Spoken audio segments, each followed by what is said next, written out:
selalu berusaha menyimpan sesuatu yang bisa membawa manfaat, baik untuk dirinya, untuk anak cucunya, maupun untuk keluarganya, untuk masa kini dan masa depannya.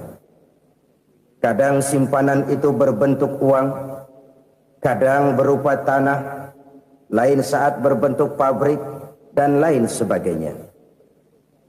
Sementara masa depan yang paling pasti adalah akhirat.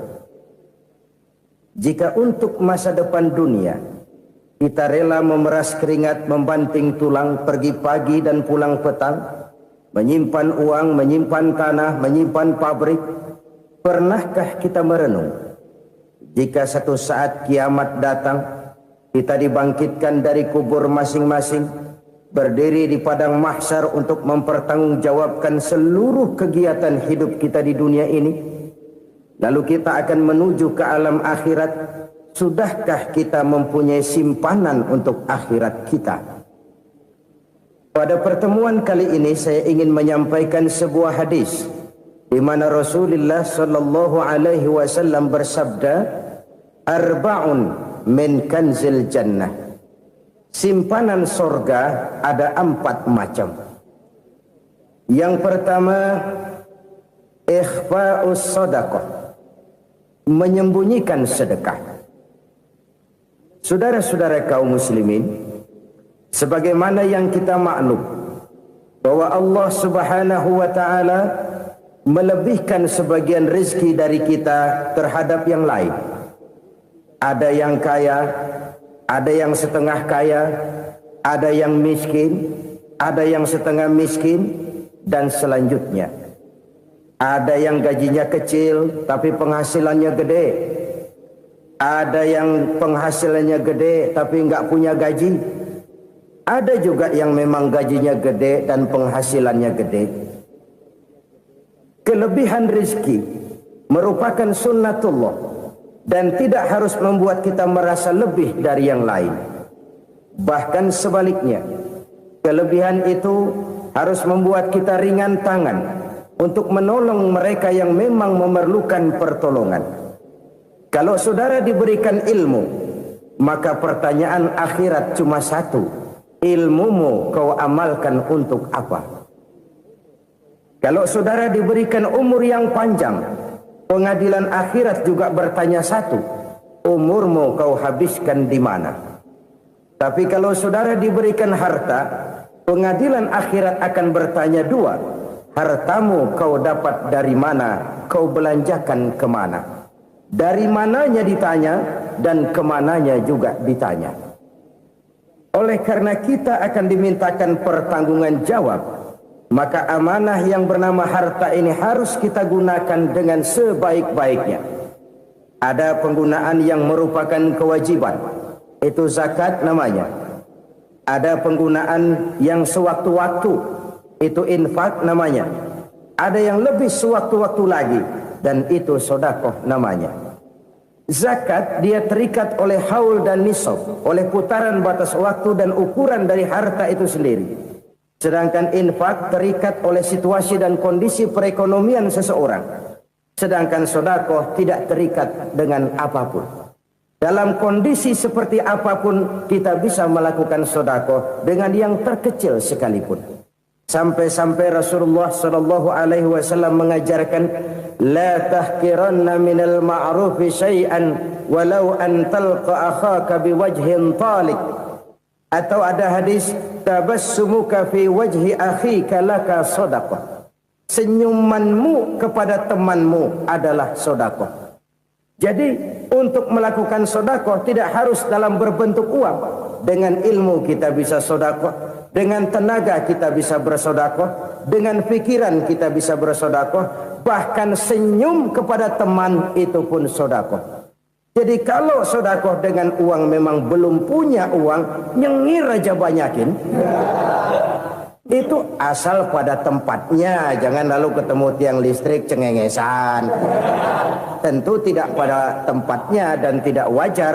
Nah, sedekah yang paling dicintai Allah adalah sedekah yang disembunyikan. Artinya, jauh dari sifat riya.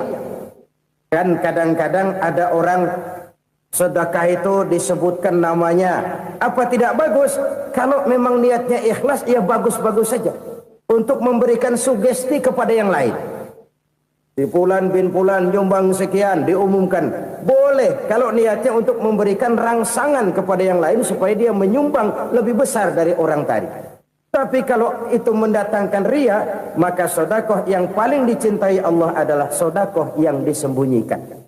Tangan kiri saja tidak tahu apa yang diberikan oleh tangan kanan. Sedekah yang dilakukan dengan ikhlas akan merupakan perbendaharaan surga. Tersembunyi dari pandangan orang lain, tidak seorang pun tahu.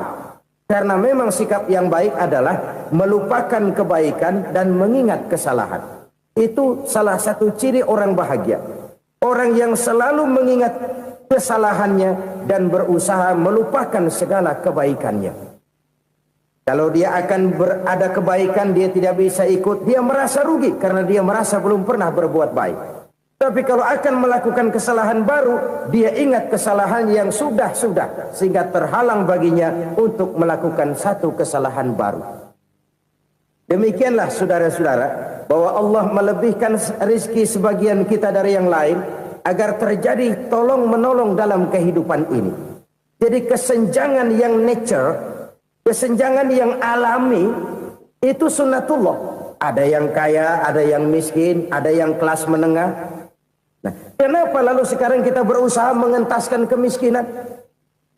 Oleh karena adanya kesenjangan struktural. Kalau yang kaya bisa semakin kaya, kenapa yang miskin tidak bisa naik jadi ikut sedikit kaya? Sebab pada dasarnya Islam adalah agama yang sejak turunnya sudah berupaya memerangi kemiskinan. Bahkan dikatakan kemiskinan itu mendekatkan kepada kekufuran. Orang kalau miskin udah dekat banget sama kafir. Gampang menjadi kafir. Berapa banyak saudara-saudara kita yang oleh karena soal perut, oleh karena soal materi, terpaksa meninggalkan dan menanggalkan akidahnya. Menjual petunjuk yang diberikan Allah dengan kesenangan dunia yang cuma sebentar ini. Na'udzubillah, thumma na'udzubillah. Jadi makin kita sembunyikan satu sedekah, semakin banyak perbendaharaan kita di surga. Sedekah yang paling dicintai Allah adalah sedekah yang disembunyikan. Malahan ada seorang sufi, dia punya kebiasaan kalau pergi sholat Jumat, dia bawa uang, itu uang dia taruh di bawah tikar masjid. Dia niat sedekah kepada siapa saja yang nemuin itu duit. Maksudnya apa? Supaya yang nemuin nggak tahu siapa yang punya duit. Demikian dia saking ingin menyembunyikan sedekahnya. Karena sifat riya itu bisa memakan amal kita sendiri.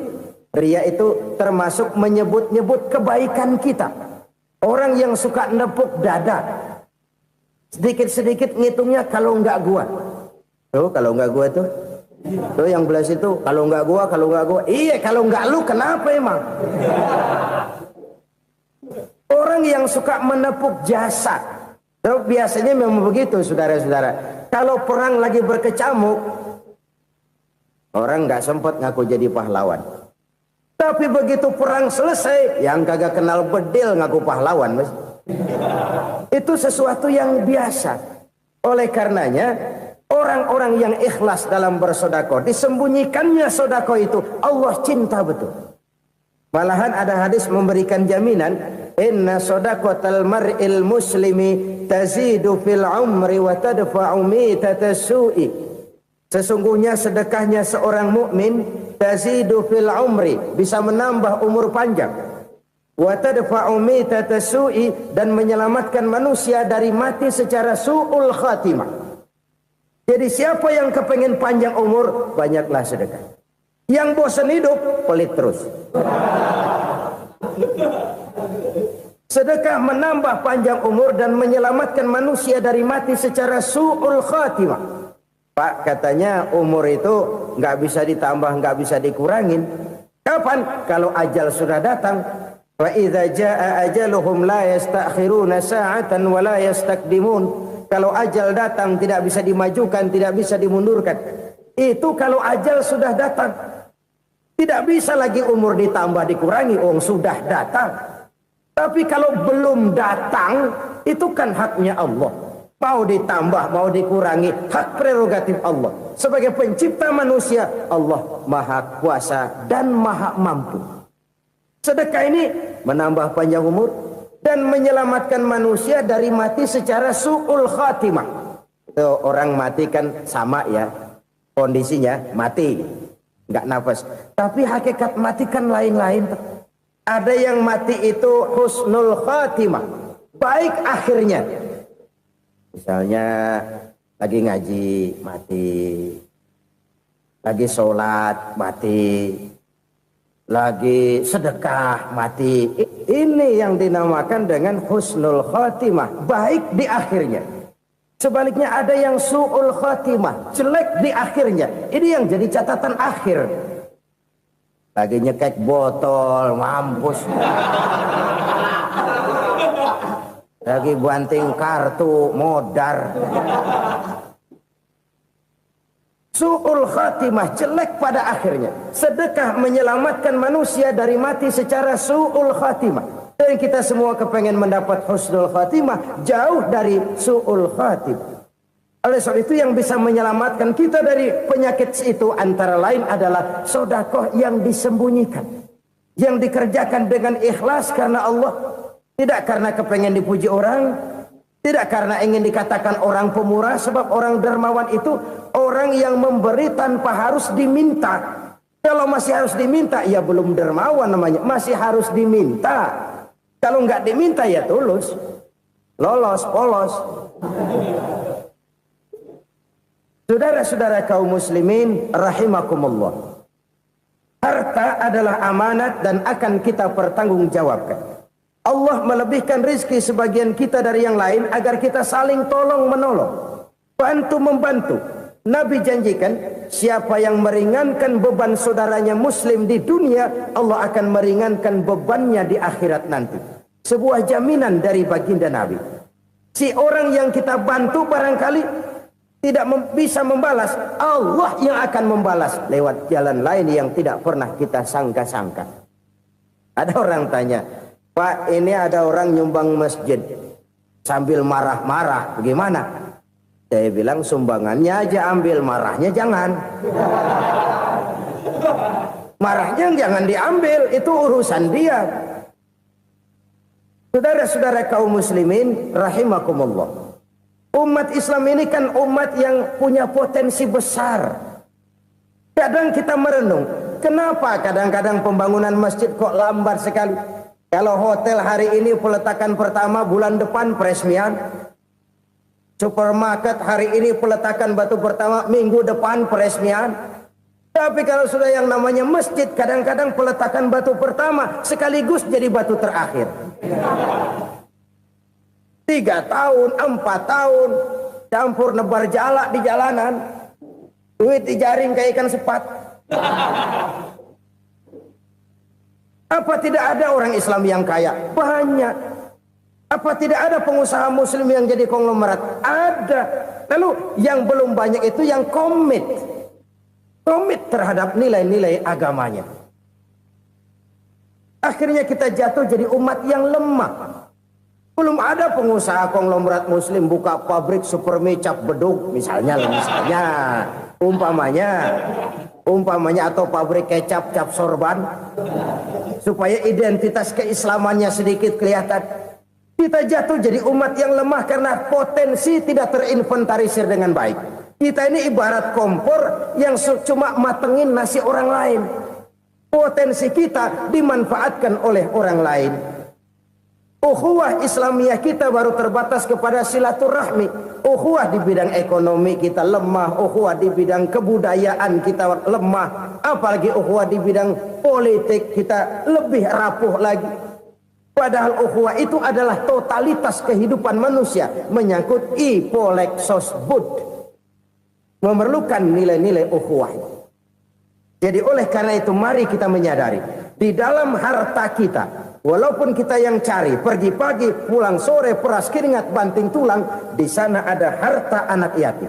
Di sana ada hak masjid. Di sana ada hak pesantren, di sana ada hak jihad. Berbahagialah seseorang apabila dia oleh Allah dijadikan keran. Keran itu menyimpan air, tapi tidak untuk dirinya, tapi disalurkannya kepada mereka yang memang memerlukannya.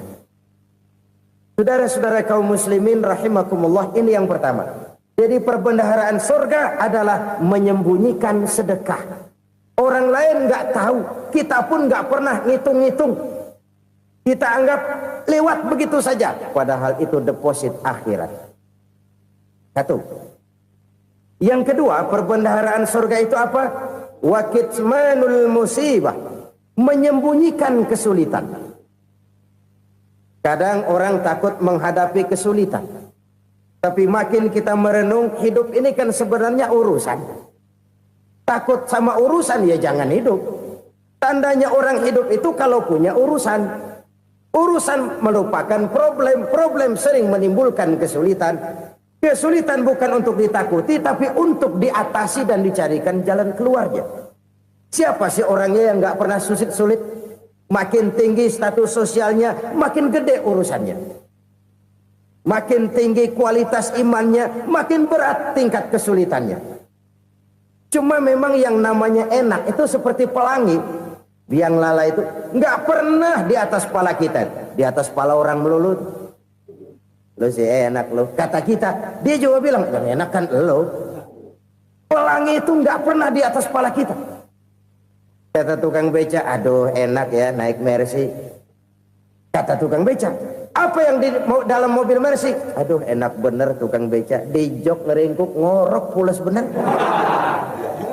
Saya kamar pakai AC sejuk, tempat tidur sutra empuk, alga spring bed, gula kulik nggak bisa pulas kalau belum minum Valium, belum tidur. Enak bener tukang beca, di jok ngorok nggak tahu wetan kulon.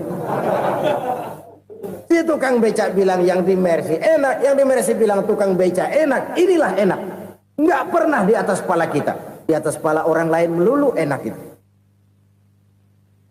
Nah, saudara-saudara, yang merupakan perbendaharaan surga itu orang yang bisa menyembunyikan kesulitan, baik pribadi ataupun rumah tangga. Nih terutama rumah tangga yang jadi soalnya. Kadang-kadang kita ini kalau senang, sebaliknya kalau senang kita diam, kalem aja, cuek.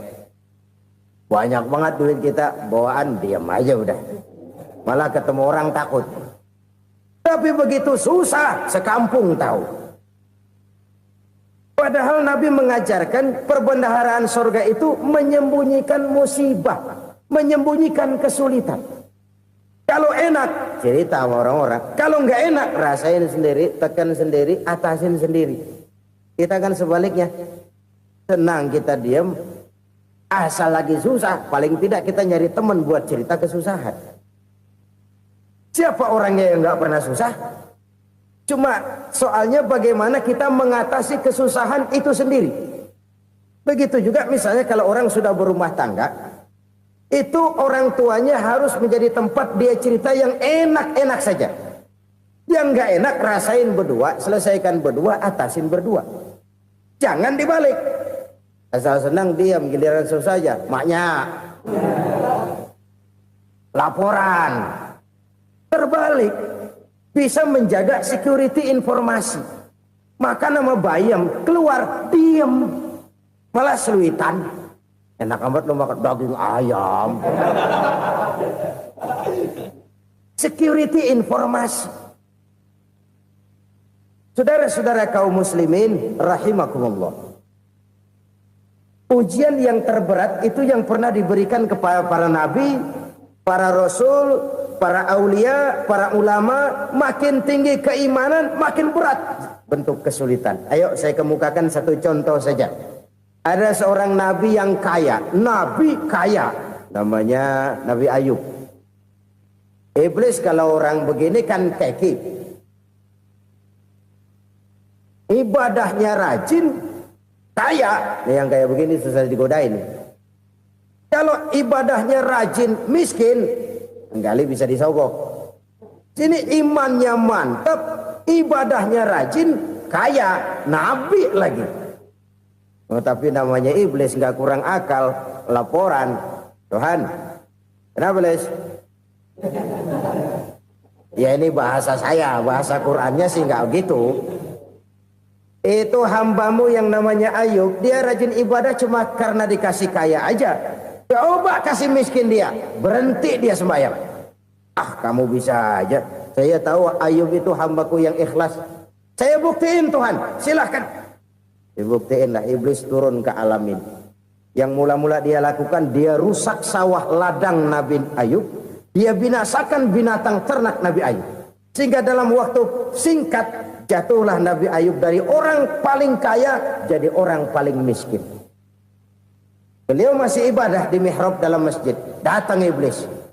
Saudara Ayub, ya, lagi ngapain? Ibadah. Nyembah Allah, nyembah Allah. Oh, percuma. Kenapa? Tuhan yang ente sembah nih, dia udah bikin miskin ente. Sawah ladang ente hancur lebur, binatang ternak binasa. Sekarang ente jadi orang paling miskin. Ngapain nyembah Tuhan kayak begitu? Tekor. Udah berhenti dah ibadah, berhenti ibadah. Ini iblis sama Tuhan laporannya lain, yang dikerjakan kepada Nabi Ayub juga lain. Benar begitu iblis, kata Nabi Ayub. Iya, sawah ladang saya habis, buras. Binatang ternak saya binasa, binasa. Saya miskin, bangpak. Apa jawab Nabi Ayub? Bukan innalillahi, ya, ini hebat. Alhamdulillahillazi a'tani wa akhza minni. Segala puji bagi Allah yang telah memberikan harta kepada saya dan sekarang mengambilnya lagi. Alhamdulillah. Allah yang ngasih, Allah yang ambil. Itu mah urusan Allah. Iblis cuman ibadah jalan terus, sujud lagi Nabi Ayub. Iblis seleher gondok banget. Dasar Nabi nggak mempan dia apa-apain. Miskin malah alhamdulillah. Allah yang ngasih, Allah yang ambil. Jadi kalau kita tidak komit, kita tidak terikat kepada kaya, miskin, senang, susah, apa yang bisa bikin kita susah? Jadikan kekayaan, kemiskinan, jadikan senang, susah sebagai anak buah yang bisa kita atur. Jangan kekayaan ngatur kita, jangan kemiskinan ngatur kita. Kita yang harus mengatur mereka. Senang, susah, kaya, miskin, bahagia, sengsara, jadikan itu anak buah yang bisa kita atur. Kalau sekarang kita kaya, lain saat boleh jadi kita miskin, semiskin-miskinnya. Allah yang ngasih, Allah yang ambil. Tenaga mana yang bisa menghalangi? Ibadah jalan terus. Iblis makin gondok. Dasar Nabi loh. Akhirnya apa? Nabi Ayub dikerjain, diberikan penyakit. Demikian fatal penyakitnya. Bayangin, udah miskin sakit. Masya Allah. Miskin sakit. Sakitnya nggak lama, kira-kira 16 tahun. Istrinya 3, 2 mental minta ceraiin. Ngerawatin laki bengek begini. Senang belum tentu, susah udah pasti nih. Cerai aja, cerai dah. Cerai. Tinggal satu Siti Rahmah yang setia menemani beliau. Sesetia-setianya hati perempuan. Satu saat Siti Rahmah bilang, "Bang, iya, abang kan Nabi, Bang. Lalu, namanya Nabi kan doanya jarang meleset, Bang. Maksud kamu minta kenapa sih sama Tuhan biar abang sembuh baik dah, Bang?" Siti Rahmah, iya. Saya sakit berapa tahun sih dah? 16 tahun, Bang. Sebelum ini saya sehat berapa tahun? Ya kira-kira 60 tahun, Bang. Nah, coba ente banding-bandingin, Rahmah. Saya dikasih sehat 60 tahun, dikasih sakit 16 tahun. Sudah nggak sabar mau doa kepada Allah minta sembuh. Saya malu kepada Allah. Diuji dengan yang luar biasa seperti ini, tidak mengganggu stabilitas kehambaannya. Dia tetap menghamba kepada Allah Subhanahu wa ta'ala. Saudara-saudara kaum muslimin rahimakumullah. Kunci menghadapi kesulitan itu apa? Allah jelaskan dalam satu ayat, wa basyiris sabirin alladzina iza asabathum musibah qalu inna lillahi wa inna ilaihi raji'un. Gembirakan orang-orang yang sabar. Siapa mereka itu? yang apabila mendapat musibah mereka kembali kepada keyakinan dasar segalanya dari Allah dan segalanya akan kembali kepada Allah. Ini konsepsi dasar dari sikap muslim dalam menghadapi berbagai kesulitan. Segalanya dari Allah, segalanya akan kembali kepada Allah. Kalau ini sudah kondisi dasarnya, maka kita akan lapang menghadapi kenyataan bagaimanapun pahitnya.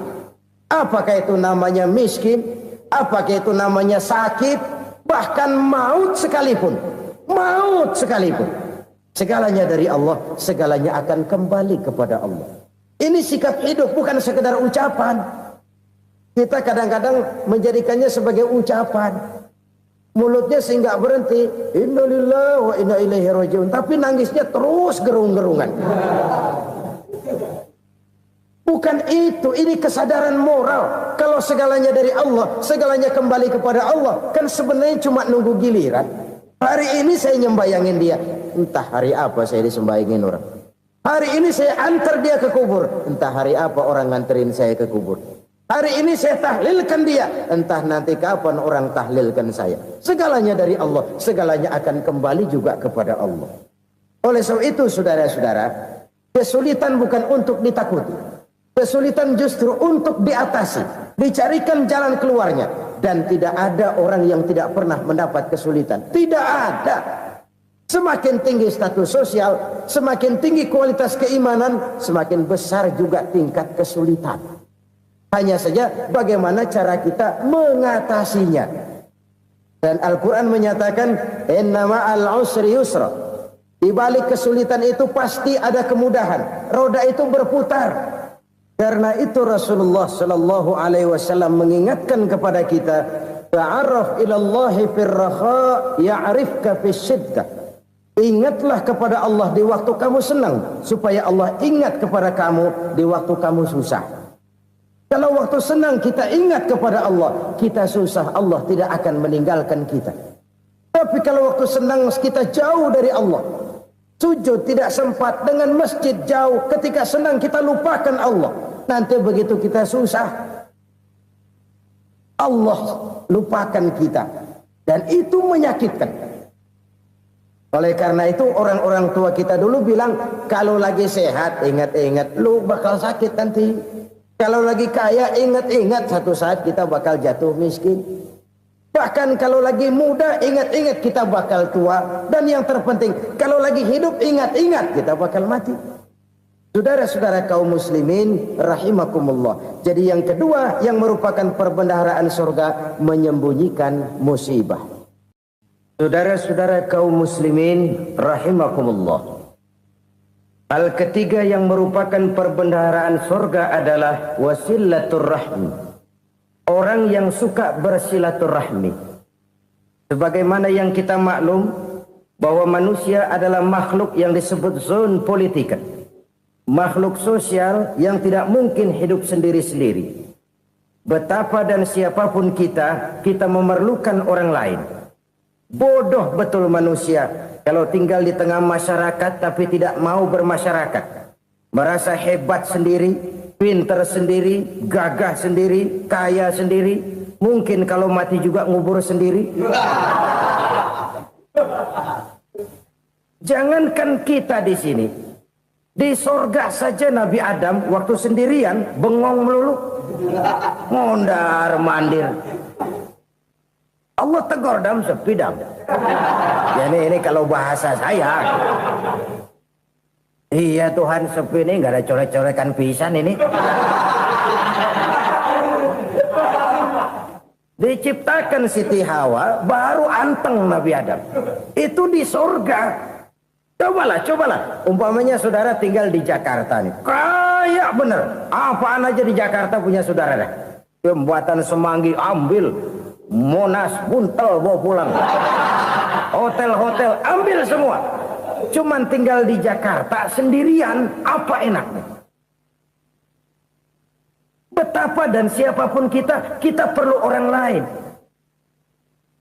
Tidak ada seorang pun yang bisa memenuhi kebutuhan hidupnya secara sendiri-sendiri. Nah, Islam telah menyelamatkan manusia dari ras diskriminasi. Mengikat manusia dengan persaudaraan yang berlandaskan kepada akidah.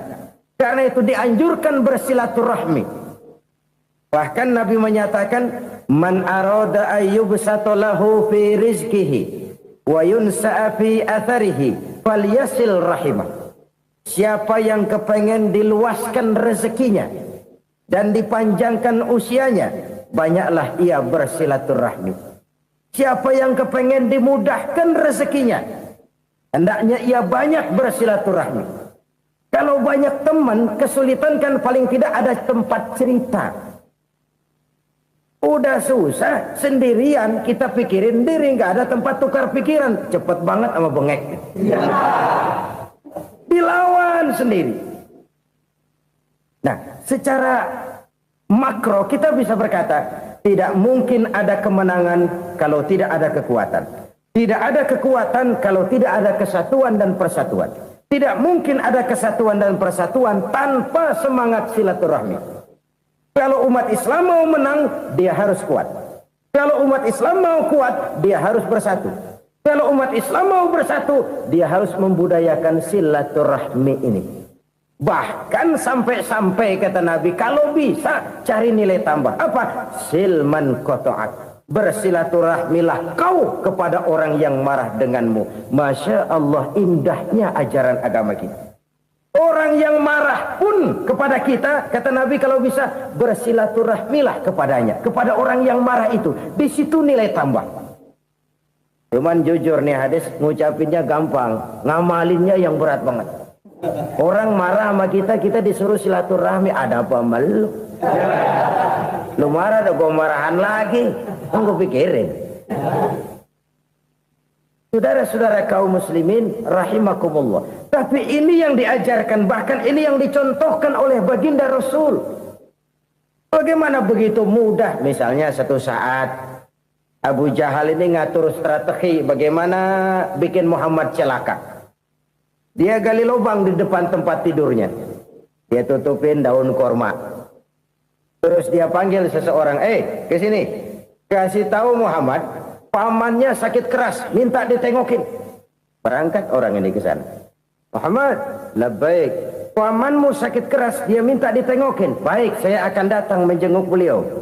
Berangkatlah Nabi ke rumah Abu Jahal tanpa prasangka apapun.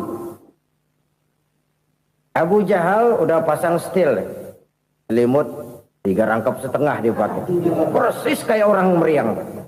Tapi sembari ngintip dari balik selimut, begitu Muhammad buka pintu, nah masuk perangkap nih. Muhammad jalan menuju tempat pembaringan. Makin lama makin dekat, makin lama makin dekat, makin dekat ke lubang yang dipasang oleh Abu Jahal itu. Dalam hati Abu Jahal, terus dah jatuh, mampus dah lu ini. Mampus lu hari ini nih. Apa yang terjadi? Malaikat Jibril datang. Muhammad, pamanmu cuma pura-pura sakit. Di depan tempat tidurnya ada lubang perangkap supaya kamu jatuh ke situ. Sudah, kamu pulang. Balik kanan Nabi. Sudah hampir jatuh ke lubang, balik kanan, pulang. Bayangin kecewanya Abu Jahal. Muhammad dikit lagi, Muhammad dikit lagi. Enggak paman, saya pulang aja. Emosi bangun dari tempat tidur, enggak sadar kalau lagi pura-pura sakit. Lompat ngejar Nabi, dia lupa dengan lubang yang dia gali. Serak, nyemplung sendiri ke dalam lubang.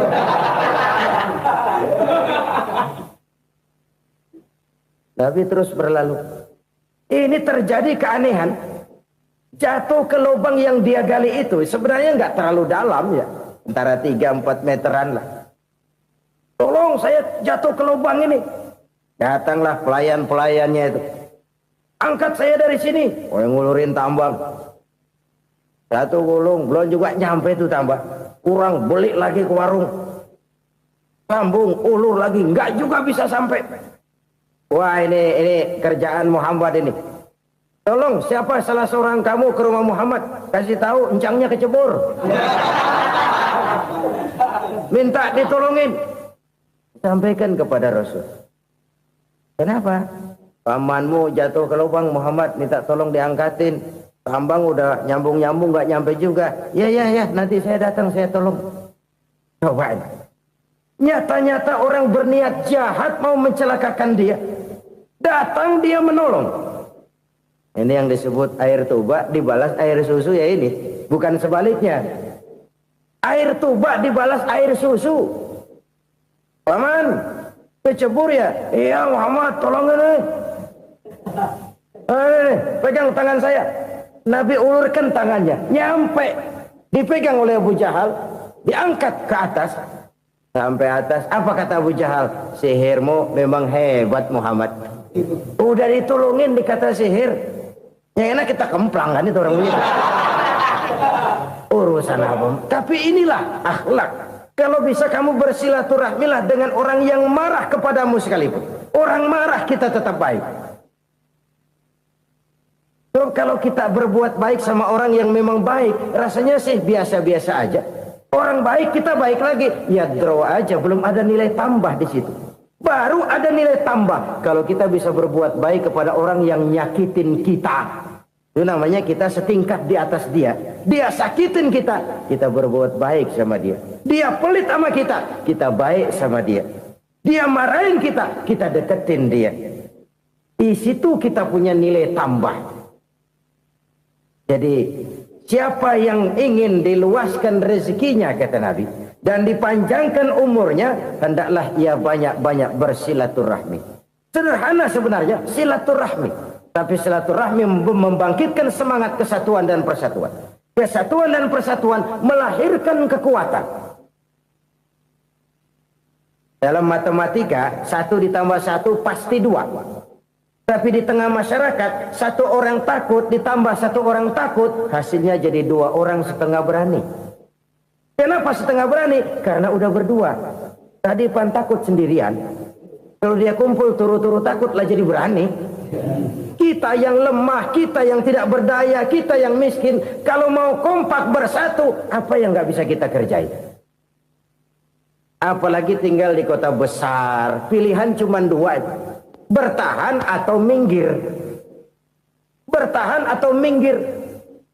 Untuk bisa bertahan harus mampu bersaing.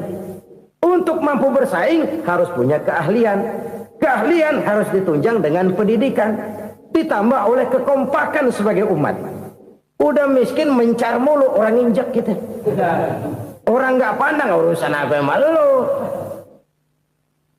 Oleh karena itu silaturahmi pada hakikatnya merupakan roh dari ukhuwah yang diajarkan oleh agama kita. Bagaimana Islam menyelamatkan masyarakat manusia dari ras diskriminasi, mengikat manusia, dan tidak ada persaudaraan yang lebih indah selain persaudaraan yang diikat dengan nilai-nilai akidah. Sepanjang orang di jalan Allah, itulah saudara kita. Keluar dia dari jalan Allah, selesailah persaudaraan sampai di situ. Karena itu, kalau ingin menyimpan sesuatu di surga, banyaklah bersilaturahmi. Datang ke rumah ini, datang ke rumah itu, dan lain sebagainya. Itu simpanan kita di akhirat nanti. Ini yang ketiga. Saudara-saudara, yang keempat, perbendaharaan surga itu apa? Wa qawlu la hawla wa la quwwata illa billah. Ucapan la haula wa la quwwata illa billah. Ibadah kan ada yang berat, modalnya besar. Bangun masjid berat, modalnya besar. Bangun rumah sakit berat, modalnya besar. Ada ibadah yang berat tapi modalnya ringan. Misalnya puasa. Puasa itu berat, mengendalikan nafsu. Kalau sekedar nggak makan nggak minum sih enteng, mengendalikan nafsu itu jihad terbesar. Tapi kan modalnya ringan, cuma niat saja. Ini ibadah berat, modalnya ringan. Ada ibadah yang ringan, modalnya juga enteng. Seperti termasuk ucapan la haula wa la quwwata illa billah. Tanpa sadar, la haula wa la quwwata illa billah, nyelengin tuh di surga. Nyelengin, kita nggak terasa, nyelengin simpenan akhirat. La haula wa la quwwata illa billah, nyimpan lagi. Kaget, la haula wa la quwwata illa billah, nyimpan lagi. Banyak simpenan. Walaupun sebenarnya yang dimaksud di sini adalah kesadaran batin bahwa tidak ada daya dan kekuatan kecuali Allah. Itu intinya. Kita memulai pekerjaan disunahkan baca bismillah, kan begitu. Apa itu? Kesadaran moral, bahwa ini saya bisa kerjakan. Saya kerjakan ini dengan menyebut nama Allah. Kenapa? Kalau Allah tidak memberikan daya dan kekuatan, mana mampu saya kerjakan ini. Maka saya kerjakan ini dengan menyebut nama Allah. Bismillah. Kesadaran moral. Manusia hanya wajib berusaha, tapi nggak pernah wajib berhasil. Banyak hal-hal yang kalau kita renungkan secara rasio nggak mungkin. Tapi jadi kenyataan. La haula wa la quwata illa billah. Tidak ada daya dan kekuatan kecuali bagi Allah semata-mata. Kesadaran moral akan kelemahan dan keterbatasan makhluk bernama manusia. Kadang kita kagum dengan otak, tapi kita sering lupa sama yang bikin otak. Padahal bagaimanapun hebatnya otak, yang bikin otak pasti lebih hebat dari otak. Nggak percaya, silahkan otak-otakan. Inilah kecenderungan. Kita kagum dengan pesawat-pesawat mutakhir, bukan main besi gede banget terbang itu. Alangkah hebatnya. Lalu apa yang bikin otak tidak lebih hebat dari itu semua? Kita puji laut. Apa yang bikin laut tidak lebih hebat dari laut itu? La haula wa la quwata illa billah. Tidak ada daya dan kekuatan kecuali Allah. Apa yang bisa kita lakukan kalau tidak karena daya dan kemampuan yang diberikan oleh Allah kepada kita? Lahirlah sikap tawadu, rendah hati, tidak melonjak menjadi angkuh dan sombong, sadar akan kelemahan dan keterbatasan diri sebagai makhluk yang diciptakan oleh Allah Subhanahu wa taala. Jadi satu sisi ini ucapan yang berpahala, la haula, jadi wiridan. Pada sisi lain ini kesadaran moral, sikap mental, kesadaran batin bahwa yang punya daya dan kekuatan itu cuma Allah.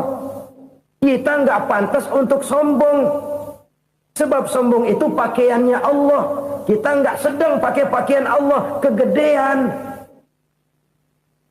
Dan makin kita renungi, makin terbentur. Apa sih yang bisa kita sombongin? Kita mau sombong apa?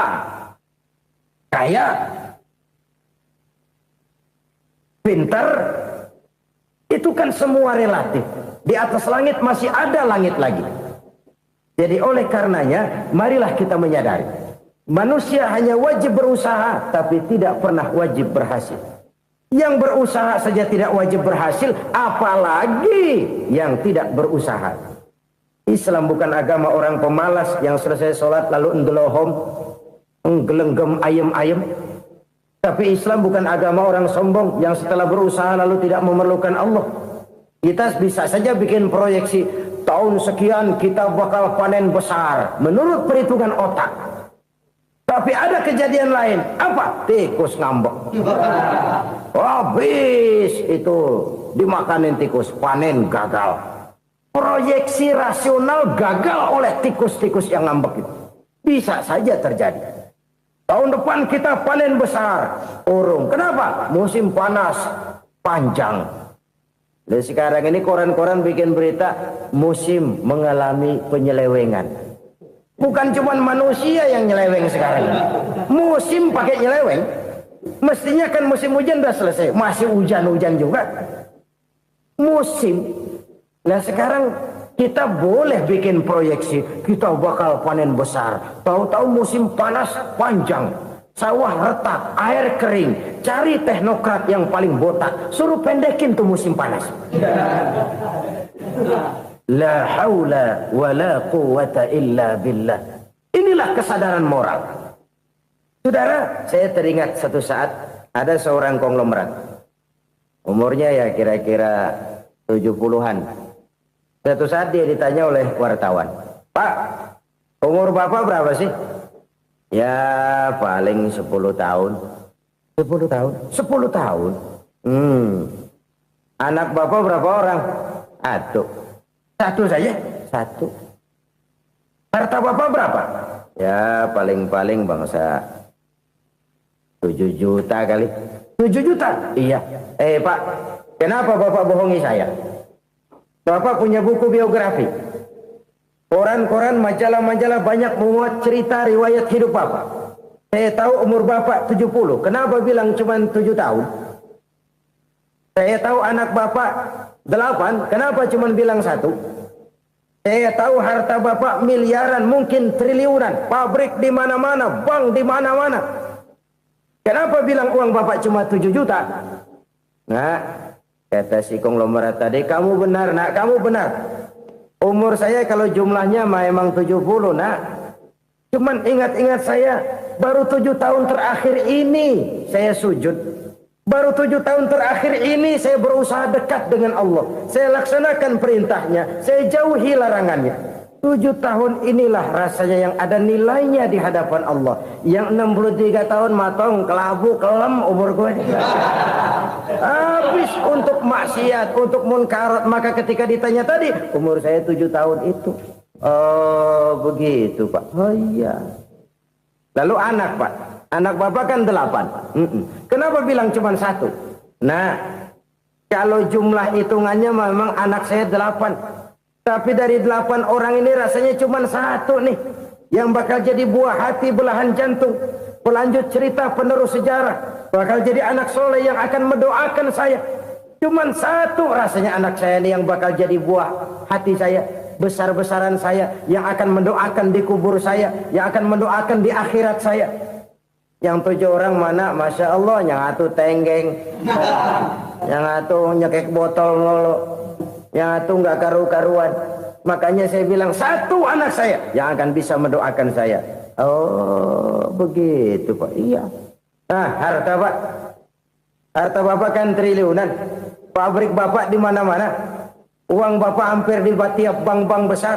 Kenapa bilang cuma 7 juta? Betul kau nak. Harta saya kalau jumlahnya memang miliaran, triliunan mungkin. Tapi yang saya ingat baru 7 juta tuh yang saya belanjakan di jalan Allah. Saya nyumbang masjid, saya santuni yatim piatu, saya bantu pembangunan pesantren, saya bantu pembangunan rumah sakit Islam. Itu yang akan saya bawa pulang ke akhirat, yang 7 juta itu. Yang triliunan itu nanti akan diperebutkan oleh anak-anak saya sebagai waris saya. Jadi harta saya 7 juta itu yang bakal nemenin saya di akhirat, yang akan saya bawa pulang jadi teman saya. Saudara-saudara kaum muslimin, jangan-jangan orang tua itu adalah kita-kita ini. Jangan-jangan kita-kita ini adalah orang tua itu. Jangan-jangan itu potret dari diri kita masing-masing. Dari sekian umur yang diberikan Allah, berapa tahun yang ada nilainya di hadapan Allah. Dari sekian anak-anak yang merupakan amanah, berapa yang akan mendoakan kita sebagai orang tuanya menjadi anak soleh. Dari sekian banyak harta yang diberikan Allah, berapa yang akan kita bawa pulang menghadapnya nanti, yang kita belanjakan di jalan Allah. Ini sebuah potret kehidupan. Karena itu kita kembali kepada la haula wa la quwwata illa billah. Kita wajib berusaha, kita wajib berikhtiar. Selebihnya, segala daya dan kekuatan hanya milik Allah saja semata-mata. Satu kesadaran batin dari setiap pribadi muslim. Setelah ia berusaha dan berikhtiar, ia menyerahkannya kepada Allah Subhanahu wa ta'ala. Jadi satu sisi ini merupakan wiridan ucapan yang mengandung pahala. Pada sisi lain ini merupakan sikap batin dari seorang muslim di dalam ia menghadapi realitas kehidupan ini. Saudara-saudara kaum muslimin rahimakumullah. Kalau ini kita jadikan satu basis kehidupan, maka ini akan menyelamatkan manusia dari kemungkinan tergelincir menjadi orang yang lupa diri dan lupa darat. Sebab itu Imamul Ghazali berpesan, jadidis safinah fa innal bahra amiq wa khuziz zad fa inna safara ba'id wa khaffifil hamla fa innal hamla sadid. Perbarui selalu kapalmu karena lautan sangat dalam. Bawa bekal yang banyak karena perjalanan ini sangat jauh. Ringankan beban karena kebanyakan beban akan menyakitkan. Alangkah indah kalimat ini, alangkah dalam makna yang terkandung di sana. Perbarui selalu kapalmu karena lautan sangat dalam. Apa artinya ini? Jaga mentalmu baik-baik. Pelihara imanmu baik-baik karena hidup penuh cobaan seperti lautan. Kita kalau berlayar di lautan kan kadang-kadang tenang, angin bertiup sepoi-sepoi basah. Jika malam datang bintang gemintang bertabur menghias cakrawala. rembulan memantulkan sinarnya dengan indah. Dalam keadaan begitu berlayar enak. Tapi lain saat ombak menggunung, halilintar menyambar, angin topan bertiup. Berapa banyak sudah saudara-saudara kita yang tenggelam di lautan dunia tanpa sadar bahwa dia belum sampai kepada pantai yang akan dituju. Berapa banyak sudah saudara-saudara kita yang tenggelam di lautan dunia ini tanpa sempat bangkit lagi. Dia menyangka sudah sampai kepada tujuannya. Hati-hati kapal jangan sampai bocor karena lautan sangat dalam. Iman ini jaga baik-baik karena hidup penuh dengan ujian. Wa khuzizat fa inna safara ba'id. Bawa bekal yang banyak karena perjalanan sangat jauh. Saudara mau ke Bandung, bawa duit. Saudara mau ke Surabaya, banyakan lagi duitnya. Saudara mau ke Mekah, gepokan, iketan tuh duit nggak lembaran lagi. Makin jauh perjalanan, makin banyak bekal yang harus kita bawa. Kalau saudara dari Jakarta mau ke Surabaya, kagak bawa duit berangkat juga, itu sih bukan berani namanya, nekat. Sampai Surabaya belum tentu, sengsara di jalan udah pasti. Kenapa? Nggak bawa bekal berangkat. Sama juga kita nih, misalnya belum sempat sembahyang, mati. Waduh, berani banget orang. Belum punya bekal, mati. Sengsara di jalan. Atau bekal tidak cukup. Dari Jakarta saudara mau ke Surabaya, bawa duit 500 perak. Paling jauh Cikampek nyampenya itu. Paling jauh itu. Antara jauhnya perjalanan dengan bekal yang saudara bawa tidak seimbang. Hidup ini perjalanan panjang. A walking tour. Dimulai dari alam arwah. Sebelum jasad diciptakan, roh diciptakan lebih dulu. Dari situ pindah ke alam rahim. Dari alam rahim pindah ke alam dunia. Dari alam dunia pindah ke alam barzah. Baru menuju akhirat. Satu perjalanan panjang. Kalau bekal tidak bawa, sengsara di jalan. Bawa bekal yang banyak karena perjalanan ini sangat jauh. Wa khaffifil hamla, ringankan beban karena beban itu cuma akan menyulitkan. Kalau bekal itu sih keperluan, tapi beban nggak kita perluin, cuma ngeberat-beratin. Apa ini beban? Dosa. Kecurangan, kebatilan, kezoliman, ketidakadilan, kesewenang-wenangan. Itu akan jadi beban kita di akhirat. Alangkah celakanya, perjalanan panjang, bekal tidak bawa, beban kelewat banyak. Alamat sengsara di jalan. Pahala tidak ada, dosa berlipat ganda. Na'udzubillah, summa na'udzubillah. Kalau kita rangkum nasihat Al-Ghazali dengan kisah si konglomerat tadi, kita akan mengambil kesimpulan. Pertama, bekal terbaik dalam menghadapi gejolak kehidupan ini tidak lain adalah iman. Yang kedua, pahala dan dosa. Dua hal kontroversial. Pahala adalah bekal, dosa adalah beban. Tapi kita sekarang kan tidak begitu terangsang kepada yang abstrak. Orang berlomba mencari yang konkret-konkret saja. Yang real. Kalau memang dosa, benjol dong. Kira-kira begitu. Kira-kira begitu. Persis orang Yahudi dulu. Orang Yahudi itu kan pernah minta kepada Nabi Musa. Ya Musa, lan nu'mina laka hatta narallaha jahrah. Musa, kami nggak bakal mau beriman kepada Allah kalau belum kami lihat Allah ada nongkrong di depan kami. Kalau memang Tuhan ada, taruh dong di depan kami. Mau yang konkret-konkret saja. Kalau memang dosa, benjol dong. Kalau memang pahala, berasa dong. Orang terangsang kepada yang real, yang konkret-konkret saja. Karena itu, untuk mengejar dosa, orang mau bayar. Tapi untuk mengejar pahala, walaupun tidak bayar, orang segan. Ini yang dikatakan oleh Nabi, kamu mengharapkan ke surga, tapi kamu berat melaksanakan sesuatu yang bisa membawa kamu ke surga.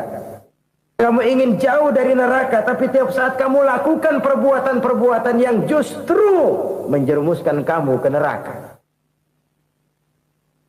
Idda'aitum an-najata minan nar wa ramaitum fiha anfusakum. Kamu ingin selamat dari neraka, tapi kamu lemparkan diri kamu ke neraka. Kamu ingin masuk surga, tapi berat sekali kamu melakukan perbuatan-perbuatan yang bisa menyampaikan kamu di surga. Saudara-saudara kaum muslimin rahimakumullah. Jadi hal keempat yang merupakan perbendaharaan surga adalah la haula wa la quwata illa billah. Satu sisi ini merupakan ucapan yang memperberat timbangan akhirat. Pada sisi lain ini merupakan sikap hidup seorang muslim. Kesadaran batin yang sangat dalam bahwa tidak ada daya dan kekuatan kecuali Allah.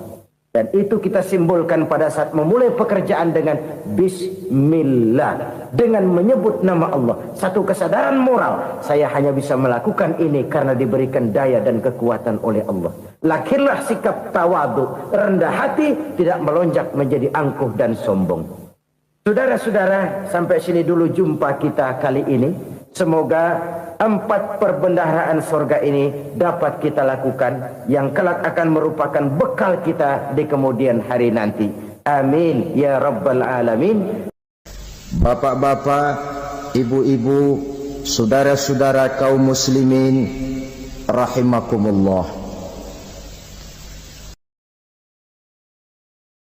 Di dalam kehidupan kita sebagai seorang muslim, minimal 5 kali dalam sehari semalam kita mendengar seruan untuk mendirikan solat yang disebut azan. Ada kalimat menarik di dalam kalimat azan itu, yakni seruan hayya 'alal falah, marilah menuju kepada keberuntungan, marilah meraih kemenangan. Seruan ini adalah kecenderungan dari setiap manusia, apapun warna kulitnya. Artinya, setiap orang dalam hidup selalu ingin meraih dan mencari kemenangan. Kemenangan akan melahirkan kepuasan batin, dan kepuasan batin memberikan kebahagiaan. Sedangkan kekalahan melahirkan penderitaan batin, dan penderitaan batin menjerumuskan seseorang di dalam berbagai bentuk kerugian. Jikalau inilah seruan azan, maka masalahnya ialah apa yang menyebabkan kita meraih kemenangan. Al-Quranul Karim memberikan tuntunan dan ajaran kepada kita bahwa orang-orang yang memperoleh kemenangan itu tidak lain adalah orang-orang yang bertakwa. Hanyalah mereka yang bertakwa kepada Allah Subhanahu wa ta'ala pada akhirnya akan tampil sebagai pemenang.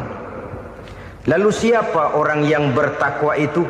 Dijelaskan dalam awal-awal Al-Baqarah, orang yang bertakwa yang akan meraih kemenangan. Pertama, allazina yu'minuna bil ghaib, yaitu orang-orang yang beriman kepada yang gaib. Percaya bahwa ada alam yang gaib, alam yang abstrak, alam yang tidak bisa dijangkau oleh salah satu daripada panca indera kita. Mereka percaya dan beriman kepada adanya malaikat, beriman kepada adanya iblis dan jin, beriman kepada adanya alam kubur, beriman kepada adanya alam mahsyar, beriman kepada adanya alam akhirat, beriman kepada adanya surga dan neraka. Beriman bukan cuma sekedar beriman dalam ucapan bibir saja, tetapi beriman yang nilai iman itu mampu mewarnai gerak dan gaya hidupnya. Iman yang meresap sampai ke tulang sumsum, kemudian memberikan dampak positif di dalam kehidupan manusia. Alam, kita tahu, adalah sesuatu yang selain Allah, dan Allah bukanlah alam. Apapun namanya selain daripada Allah, itu adalah alam. Alam pada hakikatnya terbagi menjadi 2. Ada alam syahadah, alam nyata, alam konkret, alam yang bisa dijangkau oleh salah satu indera kita.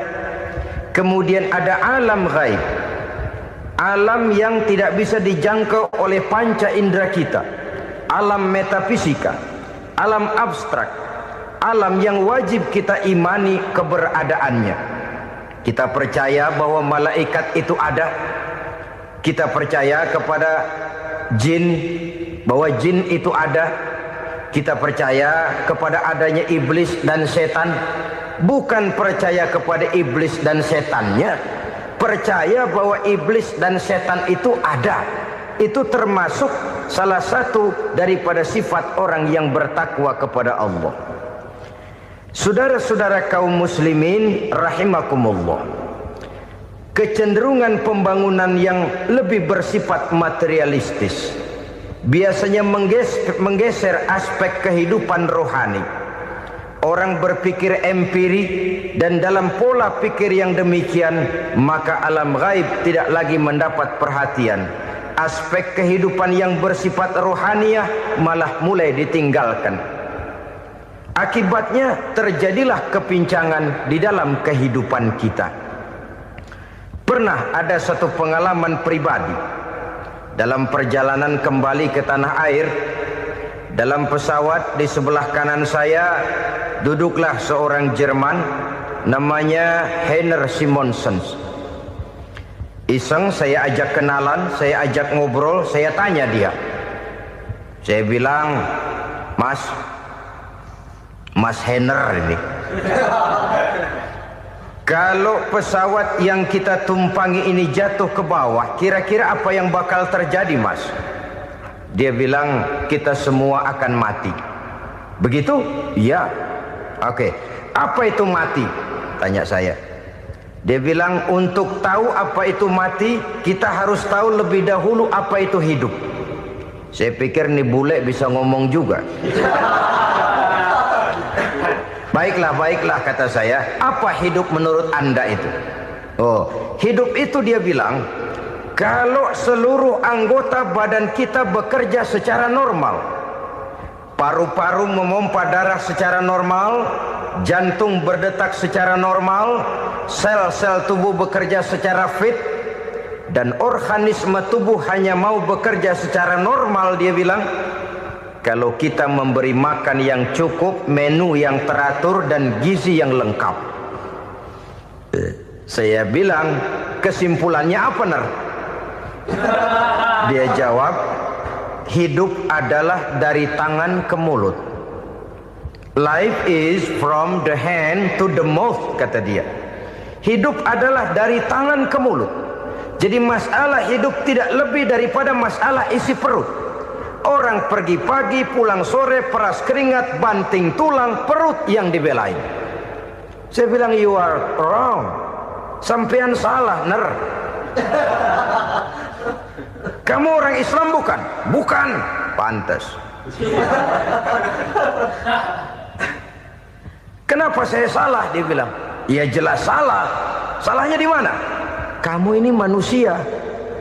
Kalau hidup cuma dari tangan ke mulut, saya bilang, kambing di kampung saya juga begitu pikirannya, Ner. Itu kambing di kampung saya, asal perutnya kenyang, sudah hidup dia. Perkara besok bagaimana, lusa prospeknya macam mana, bulan depan ada apa, kambing nggak pernah mikir. Di kampung saya kambing juga pikirannya begitu. Kamu Kristen ya? Tadinya. Loh kok tadinya, lalu apa sekarang kamu ini? Dia bilang, sekarang saya netral. Saya tidak beragama, tapi saya percaya kepada Tuhan sebagai pencipta alam.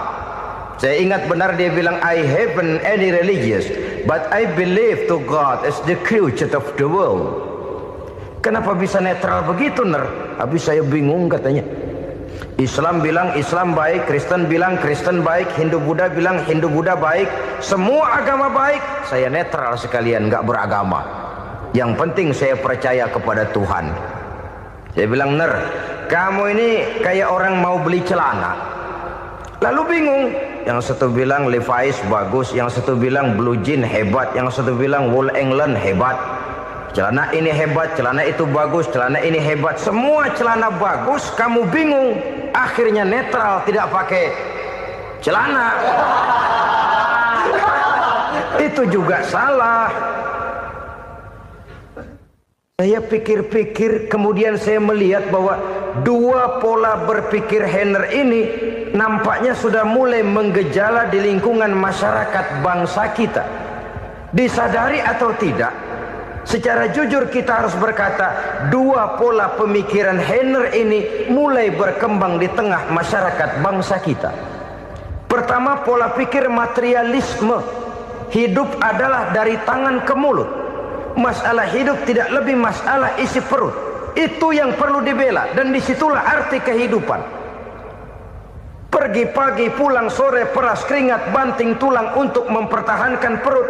Kalau sudah kemari cara orang berpikir, maka buat apa percaya kepada yang gaib? Untuk apa sholat? Untuk apa puasa? Untuk apa zakat? Untuk apa menghadiri majelis taklim? Tanpa kepercayaan kepada yang gaib, hidup berjalan menurut alur empiris dan materialis. Kalau sudah ke sana cara orang berpikir, biasanya orang lalu cenderung menghalalkan segala cara. Hanyalah orang yang percaya bahwa akhirat ada. Hanyalah orang yang percaya bahwa alam kubur itu ada. Hanyalah orang yang percaya bahwa malaikat itu ada, hidupnya akan lebih terarah dan terkendali. Karena kepercayaan kepada yang gaib, yang merupakan fase daripada kehidupan setelah hidup yang sekarang ini, mewarnai gerak pribadi seseorang di dalam dia melakukan kegiatan hidupnya. Pola berpikir materialisme, disadari atau tidak, mulai menggejala di lingkungan masyarakat bangsa kita. Hidup tidak lebih dari urusan tangan ke mulut, mulut ke tangan, tangan ke mulut. Asal perut sudah kenyang, hiduplah sudah. Perkara bagaimana prospek hari yang akan datang, bagaimana akhirat, tidak jadi persoalan. Ini yang oleh Nabi diperingatkan, ad-dunya sijnul mu'min wa jannatul kafir. Dunia adalah penjara bagi orang beriman dan surga bagi orang kafir. Dulu di zaman Belanda hadis ini pernah disalah tafsirkan, disalah artikan, digunakan sebagai senjata untuk mengkebiri dan membuat impoten umat Islam. Sudahlah umat Islam gak usah macam-macam, kata Belanda. Dunia ini kan penjara buat orang Islam, surga buat orang kafir. Di penjara jangan bertingkah.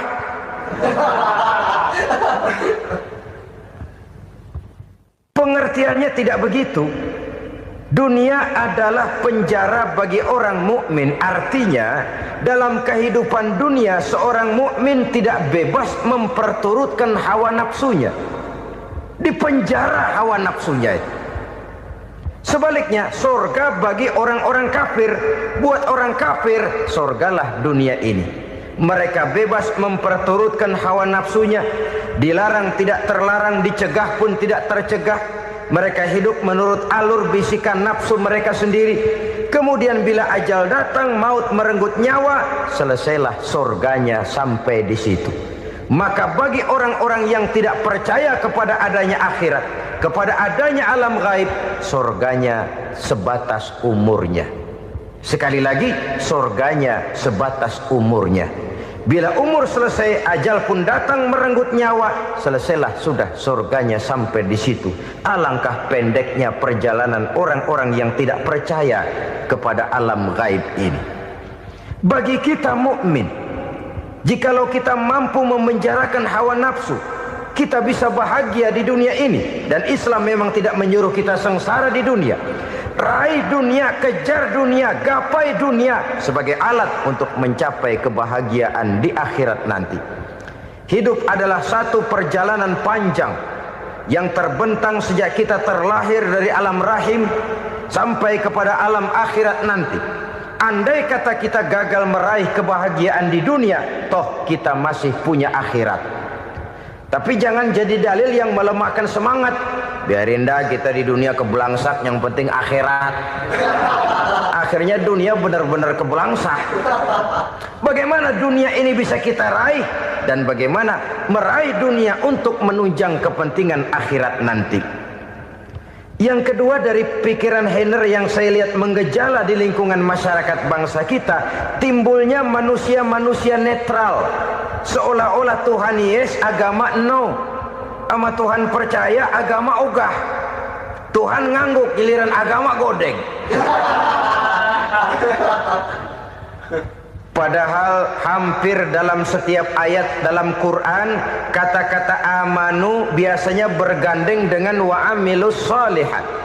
iman dan amal soleh. Ini sebagai isyarat Tuhan dan agama jangan pernah dipisah-pisah. Apabila kita bertuhan, maka kita harus beragama. Apabila kita beragama, maka agama itu harus bersumberkan dari Tuhan yang kita imani itu. Tidak mungkin kita pisah, Tuhan yes, agama no. Sama Tuhan percaya tapi agama bikin sendiri. Sembayangnya cukup bengong 2 jam madep ngulon.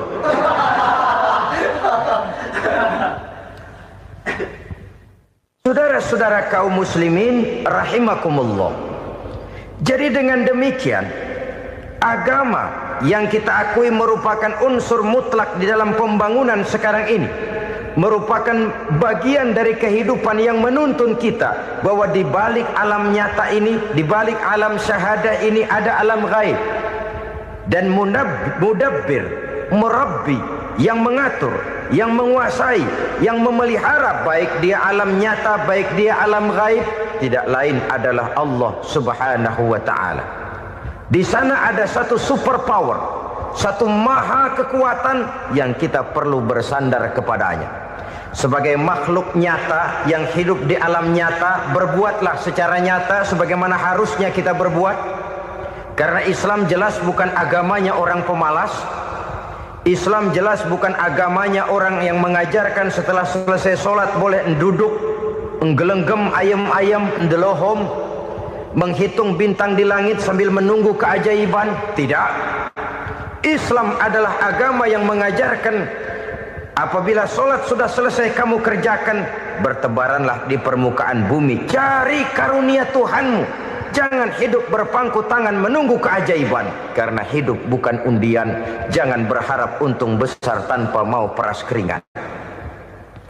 Tapi di sebalik itu toh kita juga harus yakin bahwa di sisi usaha nyata yang kita lakukan ada satu super power, satu maha kekuatan gaib yang menentukan berhasil dan tidaknya usaha kita. Kepercayaan kepada hal semacam inilah yang mendorong kita untuk mempunyai sandaran vertikal, agar jikalau usaha ini berhasil kita tidak lupa diri dan lupa daratan. Jikalau usaha ini gagal kita tidak putus asa dan buruk sangka, tidak cupik pandangan dan sempit hati, tapi mampu melihat persoalan dengan kacamata putih sambil husnuzon kepada Allah Subhanahu wa ta'ala. Kita percaya malaikat itu ada. Ada yang namanya raqib dan atid, mengawasi gerak hidup kita sampai kepada gerak hati kita. Ini memberikan sugesti agar kita berhati-hati. Tidak sejengkal tanah pun kita bisa berlindung dari pengawasan raqib dan atid. Ada munkar nakir yang akan menyoal kita di alam kubur. Ada malaikat malik, penjaga neraka. Ada malaikat ridwan yang menjaga surga. Kita percaya kepada adanya jin, kita percaya kepada adanya setan, iblis. Percaya kepada adanya, bukan mempercayai si setan, si iblis lalu menjadikannya sebagai teman. Tidak. Percaya bahwa mereka itu ada dan merupakan makhluk Allah yang gaib, yang diciptakan Allah Azza wa Jalla. Kepercayaan kepada alam gaib memberikan motivasi terhadap gerak lahir manusia, sehingga dengan motivasi kepercayaan kepada yang gaib, gerak lahir jadi lebih terarah, jadi lebih terpelihara. Pernah seseorang bertanya, "Pak, apakah adanya akhirat bisa dibuktikan secara ilmiah?" Saya bilang tidak bisa, tidak bisa. Kenapa? Karena yang berangkat nggak pernah pulang kemari lagi. Kalau dia pulang kemari bisa kita tanya bagaimana enak di sono. Cuma secara moral saya katakan, lebih beruntung orang yang percaya kepada akhirat daripada yang tidak. Sekarang saudara percaya akhirat ada, lalu saudara baik-baik di dunia, sholat, puasa, zakat, menolong orang lain, menebarkan kebajikan. Saudara mati, andai kata akhirat tidak ada, toh dalam hidup saudara sudah berbuat baik. Paling tidak nama saudara akan dikenang sebagai orang baik.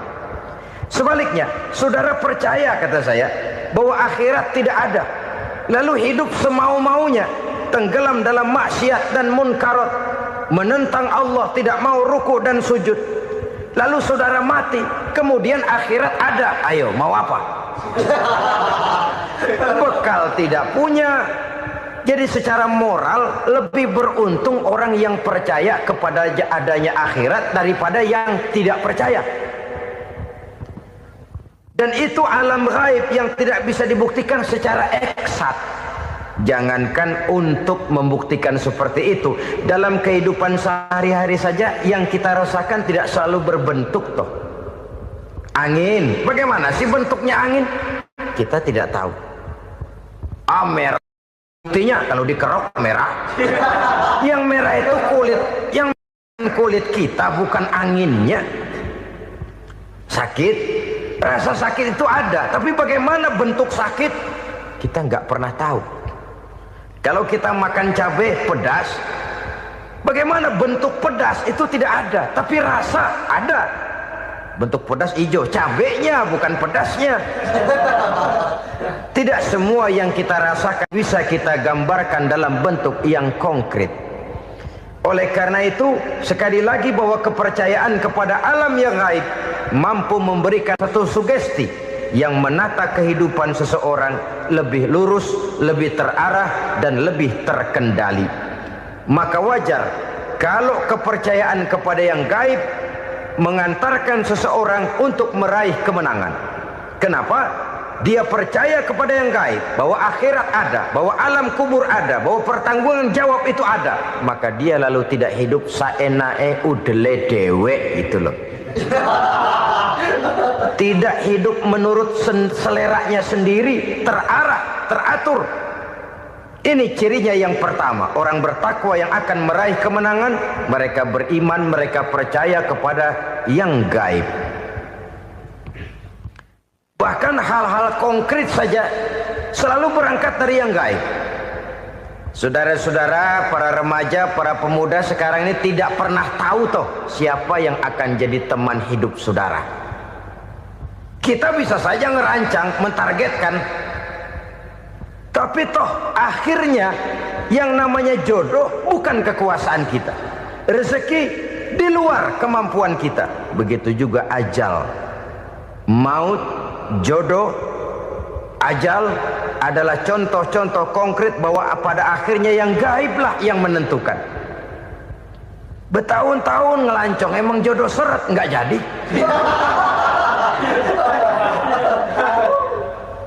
Begitu kenal baru setengah malam nginep ditangkap hansip kan. Hal-hal semacam itu kadang-kadang kita berpikir suuzon, gile, perempuannya cakep banget, lakinya rebek amat. Memang begitulah jodohnya. Memang begitulah jodohnya. Saudara hadirin ma'asyiral muslimin yang saya hormati, jadi hal-hal yang konkret saja kita yakini sepenuhnya ditentukan oleh satu superpower yang gaib itu tadi. Dari sanalah segala ketentuan itu berangkat dan kesanalah segalanya akan kembali. Maka kepercayaan kepada yang gaib meluruskan gerak hidup seseorang dan itu akan mengantarkan dia kepada meraih kemenangan. Satu. Yang kedua, wa yuqimuna shalah. Orang bertakwa yang akan meraih kemenangan itu adalah orang-orang yang mendirikan sholat. Kenapa sholat mengantarkan orang untuk meraih kemenangan? Yang jelas, inna sholata tanha anil fahsya'i wal munkar. Sholat mampu mencegah manusia dari perbuatan keji dan munkar. Banyak filsafat hidup yang terkandung di dalam sholat ini. Sejak kita wudhu sampai kita menghadap ke arah kiblat, sampai kita melakukan gerak-gerak sholat, bacaan-bacaan yang ada di dalam sholat, lalu sampai kepada mengucapkan salam. Banyak filsafat hidup yang terkandung di dalam sholat. Umpamanya saja, setelah takbiratul ihram mulai kita dengan sholat dalam posisi berdiri, diajarkan dalam kitab-kitab fikih agar kita melihat ke arah tempat sujud. Ini kan filsafat kehidupan. Kalau kamu sholat dalam posisi berdiri, lihat tempat sujud. Jangan sholat mata jelalatan, sebab nanti bisa mengurangi kekhusyuan. Jadi wajar kalau yang dikatakan bahwa yang paling afdol adalah shaf yang di depan. Kenapa? Secara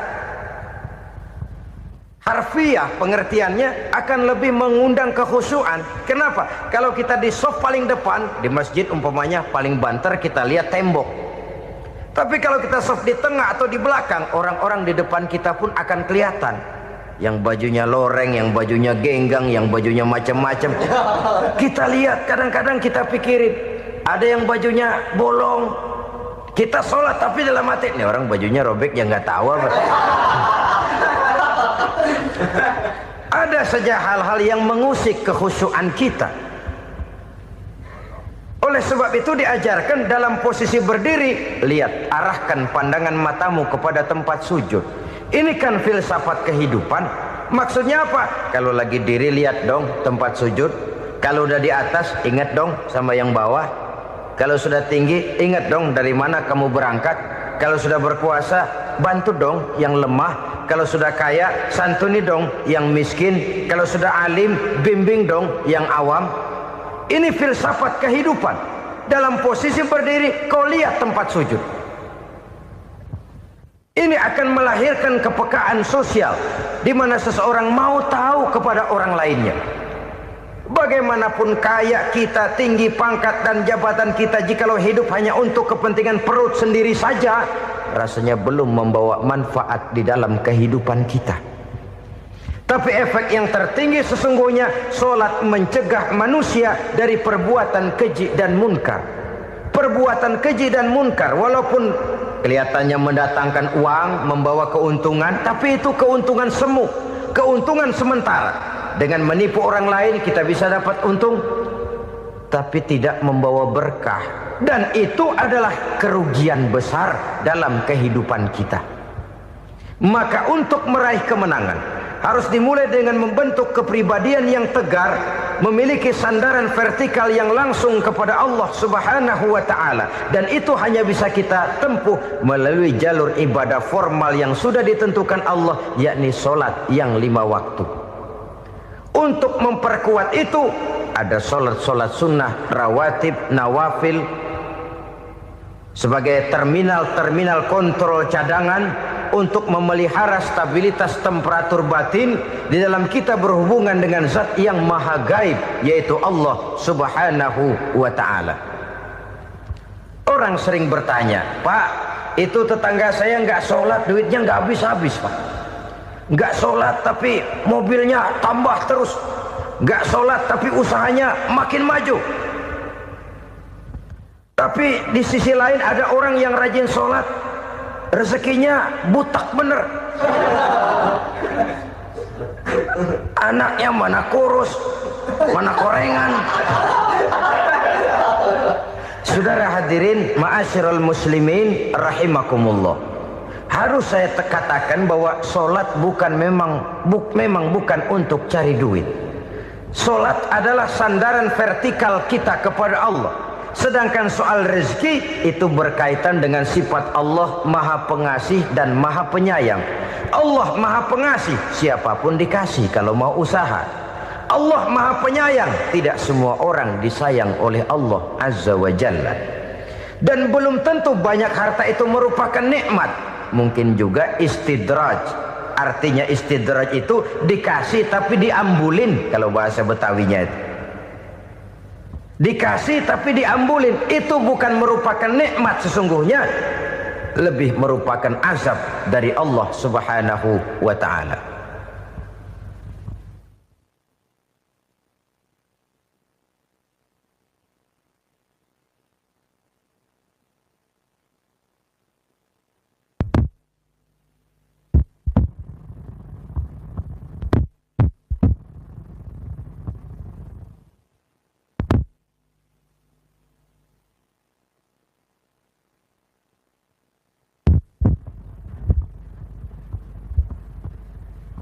Agama mempunyai sistem sholat, dan kita umat Islam telah dituntun oleh Allah Subhanahu wa ta'ala yang wajibnya 5 kali dalam sehari semalam mendirikan solat, dan itu tentu berada dalam jangkauan kemampuan manusia.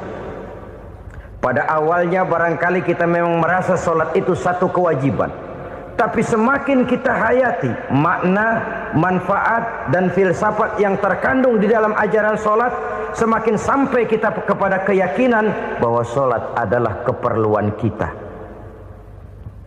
Sehingga pada waktu tertentu dinilai puncaknya, kita tidak lagi akan berkata saya wajib solat, tapi kita akan berkata saya perlu solat. Kalau kita sudah merasakan itu adalah keperluan kita, nah di sanalah kita baru akan merasakan ruginya kalau hal itu tidak kita laksanakan. Sepanjang kita masih berkata saya wajib sholat, kita akan lebih merasakan dia sebagai beban ketimbang sebagai keperluan. Yang jelas Allah tidak memerlukan ibadah yang kita laksanakan ini. Dengan kata lain, andai kata satu dunia penuh ini orang tidak ada yang sholat satu pun, Allah tidak akan turun dari jabatan Tuhan. Jangan lalu berpikir kalau kita ngambek se-RW kagak sembahyang Tuhan tekor kali ini ya.